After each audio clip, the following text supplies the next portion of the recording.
नमस्कार। हमारे चैनल नींद की प्याली में आपका हार्दिक स्वागत है।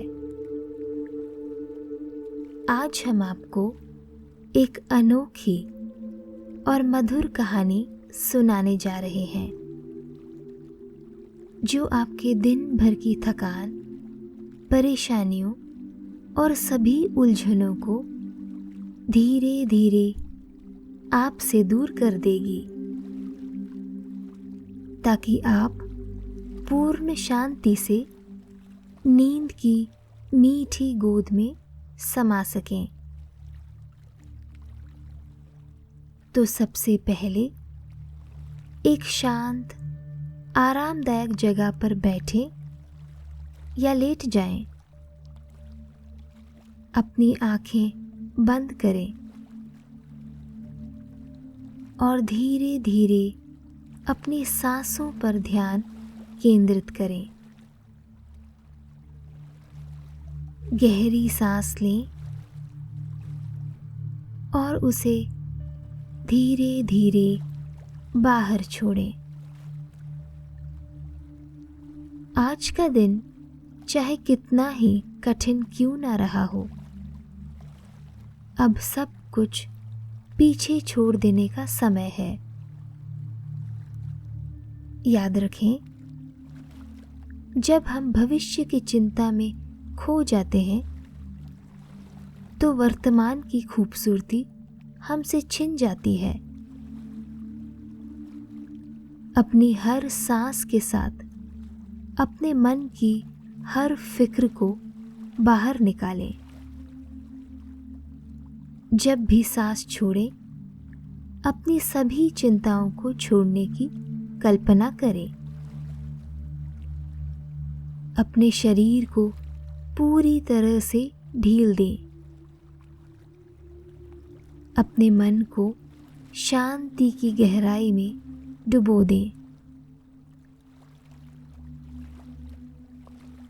हमें पूरी आशा है कि इस कहानी के हर शब्द में आपको वह सुकून और शांति मिलेगी जो आपकी आत्मा के हर कोने को छू जाए।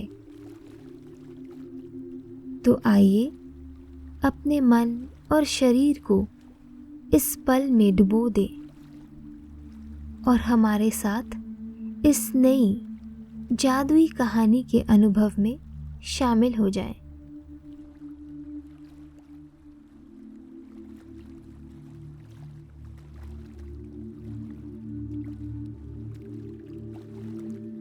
पिता और बेटी का रिश्ता एक अनमोल धरोहर की तरह होता है।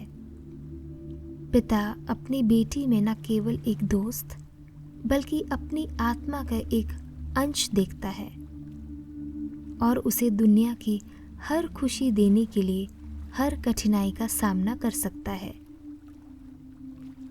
अपनी बेटी के लिए वह हर सीमा पार कर जाता है ताकि उसे जीवन का हर सुख दे सके।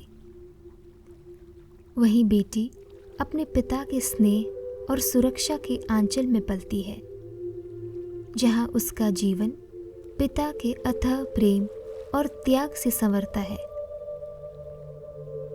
यही गहरा प्रेम इस रिश्ते को अमर और अटूट बना देता है।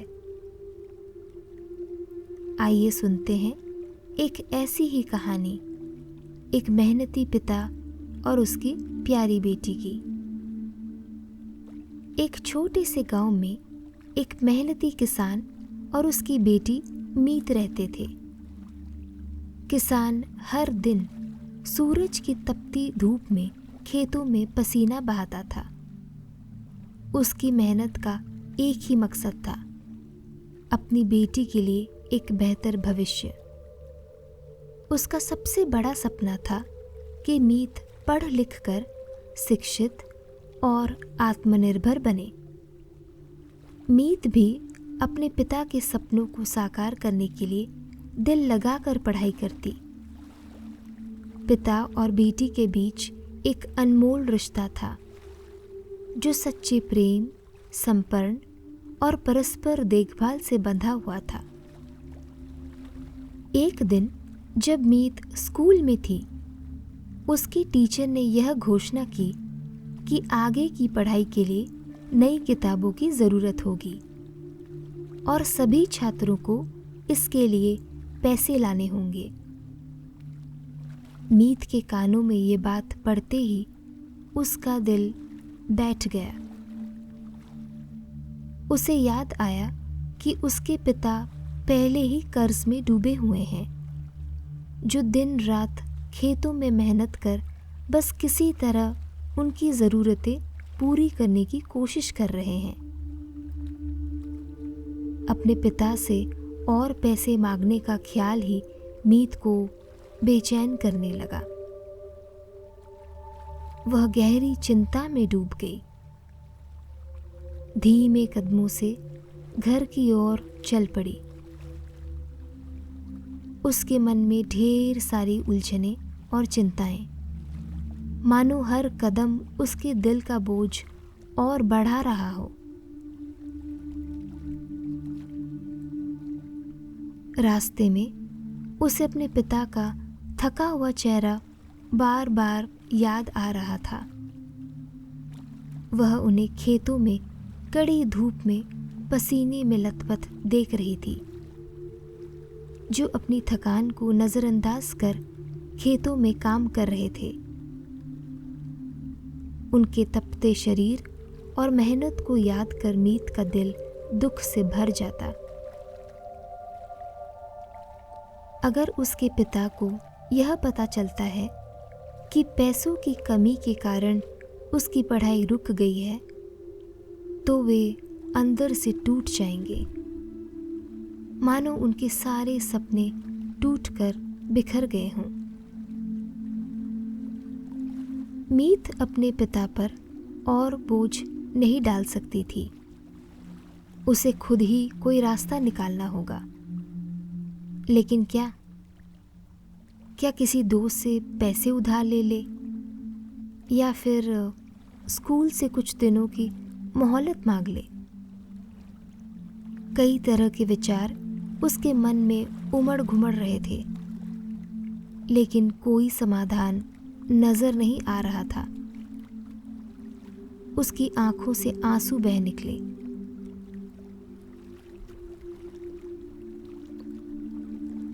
जैसे ही उसने अपने आंसू पोंछे, उसने महसूस किया कि वह चलते चलते एक मंदिर के द्वार तक आ पहुंची है।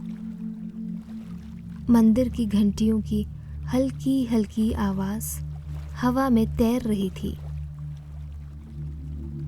उसने बिना कोई और विचार किए चुपचाप अपने हाथ जोड़े, अपनी आंखें बंद कर ली और मन ही मन दिल से प्रार्थना की। वह उम्मीद कर रही थी कि शायद कोई चमत्कार हो जाए, कोई अदृश्य शक्ति उसकी मदद करने आ जाए, जिससे वह इस मुश्किल घड़ी से बाहर निकल सके। जब मीत घर पहुंची तो उसके पिता ने उसे देखकर गर्मजोशी से उसका स्वागत किया। उन्होंने उसे दिन भर के बारे में पूछा और मीत ने यह जताने की कोशिश की कि सब कुछ ठीक था, भले ही उसके मन में चिंता छुपी हुई थी। थोड़ी देर बाद वे दोनों सोने की तैयारी करने लगे। उसके पिता दिन भर की मेहनत के बाद जल्द ही सो गए, लेकिन मीत की आंखों से नींद कोसों दूर थी। वह सोच रही थी कि अगले दिन टीचर से क्या कहेगी।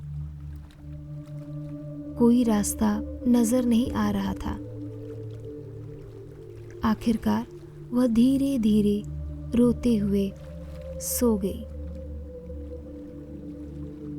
अगले दिन हमेशा की तरह मीत और उसके पिता अपने अपने काम के लिए निकले। उसके पिता के दिल में वही सपना, अपनी बेटी को शिक्षित बनाना। लेकिन मीत के दिल में भारीपन था, क्योंकि उसे लगा कि अब उसे अपनी पढ़ाई को अलविदा कहना पड़ेगा। स्कूल पहुंचने पर उसने देखा कि उसके सहपाठी उत्साहित होकर अपनी नई किताबों के बारे में बात कर रहे थे।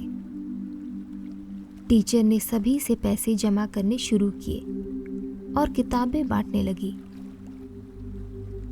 उन्होंने घोषणा की कि जिनके पास किताबें नहीं हैं वे कक्षा से बाहर जा सकते हैं, क्योंकि बिना किताबों के बैठने का कोई मतलब नहीं।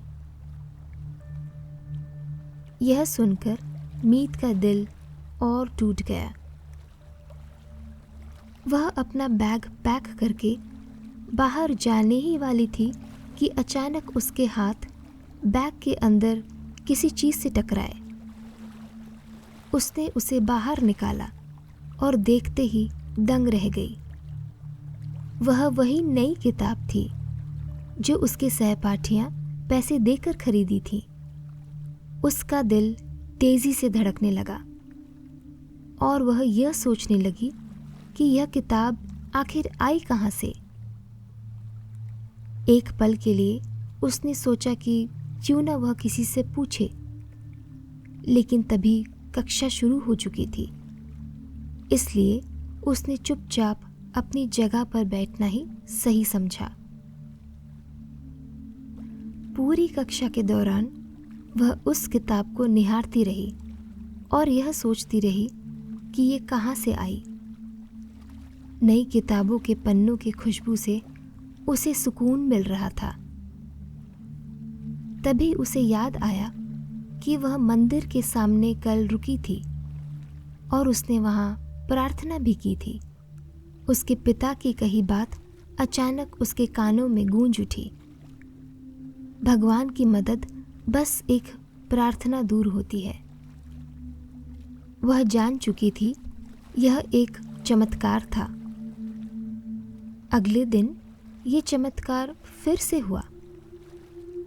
जब मीत ने अपने बैग में हाथ डाला तो उसे फिर से उस दिन की किताबें भी मिल गई जिसके लिए उसने एक भी पैसे नहीं दिए थे। सब कुछ एक सपना जैसा लग रहा था। मीत के लिए यह यकीन करना मुश्किल हो रहा था कि ये किताब उसे कैसे मिली। फिर उसे मंदिर के सामने खड़े होकर अपनी की गई प्रार्थना याद आई। उसने सच्चे दिल से भगवान से विनती की थी, हे भगवान, मुझे अपनी आगे की पढ़ाई के लिए किताब चाहिए। मेरे पिता की कड़ी मेहनत और मेरे सच्चे मन के बदले में मैं आपसे यही मांगती हूँ कि आप मुझे मेरी पढ़ाई पूरी करने के लिए मेरी सभी ज़रूरतों को पूरी करें। आज मेरे पास देने के लिए सिर्फ अपने पिता की लगन और मेरी ईमानदारी है, इसके सिवा और कुछ भी नहीं। कृपया मेरी मदद करें प्रभु। मीत की आंखें भर आई। उसे एहसास हुआ कि उसकी प्रार्थना सुनी गई थी। मीत के मन में एक अद्भुत सुकून की लहर दौड़ गई। खुशी और जिम्मेदारी का एहसास उसके साथ साथ चल रहा था। उसने हाथ जोड़कर भगवान का धन्यवाद किया। उस दिन के बाद से मीत को कभी भी किताब चाहिए होती तो वह उसे मिल जाती। वह समझ गई थी कि उसके जीवन की नींव उसके पिता की कड़ी मेहनत थी। लेकिन जब हालात कठिन हो जाते थे तब उसकी आस्था ने उसके लिए रास्ता बनाया था। प्रार्थना की शक्ति सिर्फ मदद मांगने में ही नहीं, बल्कि ईश्वर से जुड़ने और यह विश्वास करने में है कि जब हमारा दिल सच्चा होता है तो पूरी सृष्टि हमारी पुकार सुनती है। प्रार्थना हमें धैर्य और विश्वास के गुण सिखाती है। यह हमें याद दिलाती है कि हमारी जिंदगी में चाहे कितनी ही कठिनाइयां क्यों न हो, एक छोटी सी प्रार्थना उम्मीद की रोशनी जला सकती है।